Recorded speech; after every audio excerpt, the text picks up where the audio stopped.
বিসমিল্লাহির রহমানির রহিম। আসসালামু আলাইকুম এভরিওয়ান, সবাই কেমন আছেন? আশা করি অনেক ভালো আছেন। আজ আপনাদেরকে খুবই মজাদার একটা বড়া বা পাকোড়া তৈরি করে দেখাবো, খুবই সুস্বাদু খেতে।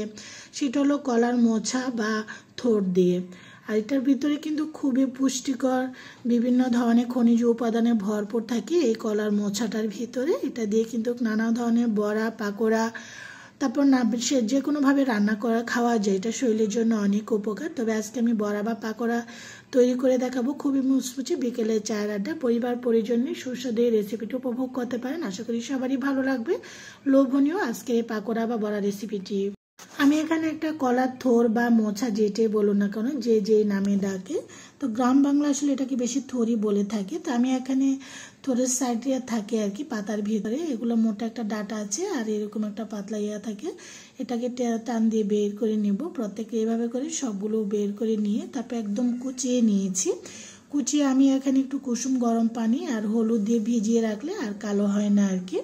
এটা একটা টিপস দিলাম আপনাদেরকে। যদি আপনারা হলুদ আর কুসুম গরম পানির মধ্যে একটু ভিজিয়ে নেন তখন আপনারা বুঝতে পারবেন এটা কালো হবে না। দেখুন আমারটা কিন্তু কালো হয়নি।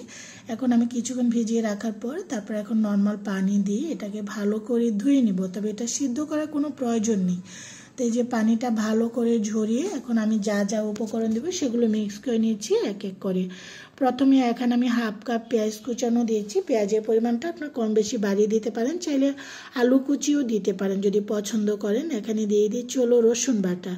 এখানে রসুন বাটা আমি দিয়েছি 1 টেবিল চামচ একটু বেশি, আর একটু আদা বাটা, দুটো মিক্স করাই ছিল, প্রায় 2 টেবিল চামচের মতন হবে আর কি আদা রসুন বাটা। এখানে দিয়ে দিচ্ছি হলো এখানে গরম মশলার গুঁড়া 1 টেবিল চামচ, আর হাফ চামচ হলুদের গুঁড়া, হাফ চামচ লাল মরিচের গুঁড়া। ঝালটা আসলে যে যেরকম খাবেন সেরকমভাবে দেবেন। এখানে 1 চামচ চিলি ফ্লেক্স অ্যাড করছি। একটু পাকোড়া বা বড়াগুলো ঝাল ঝাল হলে খেতে অনেক ভালো লাগে। আপনারা চাইলে কাঁচামরিচও দিতে পারেন যদি পছন্দ করেন আর কি।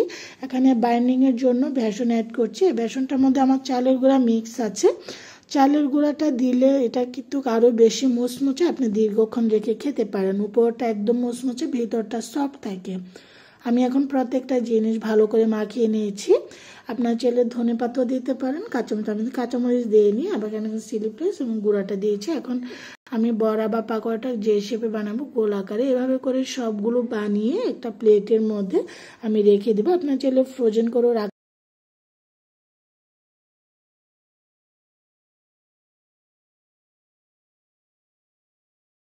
চুলা আগে থেকে তেলটা বসে, তেলটা অলরেডি গরম হয়ে গিয়েছে। এক এক করে আমি এখানে মোচার বড়াগুলো বা পাকোড়াগুলো দিয়ে দিয়েছি সব।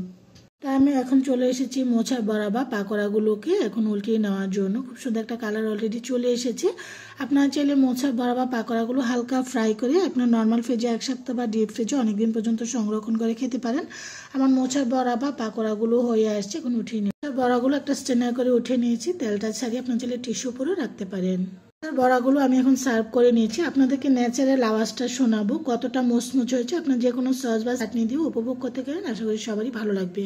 প্রথমে এটা যে ইয়াটা মুচমুচে ভাবটা সেটা দেখাচ্ছে কতটা